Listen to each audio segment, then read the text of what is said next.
Black and white பர்னிச்சரோட manufacturing unit பாத்துட்டோம். So அவங்க செய்யறது வுட் எப்படி கண்டுபிடிக்கிறது இதெல்லாம் சொன்னாங்க. சோ அடுத்தது அண்ணா பாலிஷ் எல்லாம் எப்படி, இப்ப பாலிஷ் வந்து நம்ம என்ன மெத்தட்ல போடுறோம், அதே மாதிரி வந்து இது லைஃப் வருமா? நாங்க வந்து ஏசியன் பிராண்ட் தான் யூஸ் பண்றோம்.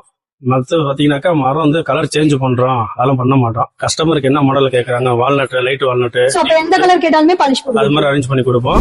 இது வந்து பாத்தீங்கன்னாக்கா லைட் வால்நட்டும் கஸ்டமருக்கு என்ன கலர் வேணும் பண்ணி கொடுப்போம். இது வந்து பாலிஷ் அவங்களுக்கு மட்டும் தான் தெரியும், இது கலர் வால்நட் பண்ணிருக்காங்க, மரம் இந்த மரம் அப்படின்னு நாங்க கிரெயின்ஸ் தான் பாலிஷ் பண்ணுவோம். இப்ப இதுல வந்து பாத்தீங்கன்னா பாலிஷ் அடிக்காம இன்னொரு பொருளையும் காட்டுறோம் பாருங்க. இது வந்து கஸ்டமர் வந்து பாத்துட்டே வாங்கலாம். இப்ப நாங்க எதை டார்க் பண்ணிட்டோம், இது என்ன மரம் அப்படின்னு கஸ்டமர் தெரியாது. அப்படின்ற மாதிரி லைட்டா நாங்க பாலிஷ் பண்ணி வச்சிருப்போம். அவங்க வந்ததுக்கு அப்புறம் நாங்க கலர் சேஞ்ச் பண்ணி கொடுப்போம், இதுதான் கொடுப்போம். மத்தபடி எந்த கம்ப்ளைண்ட்டும் வராது. இதே மாதிரி நம்ம black and white furniture wooden மேனுஃபேக்சரிங்ல பாத்தீங்கன்னா கட்லு, சோஃபா, டைனிங் டேபிள் உங்களுக்கு என்ன கஸ்டமைஸ் வேணுமோ A to Z எல்லாமே கஸ்டமைஸும் எடுத்து பண்ணிட்டு இருக்கோம்.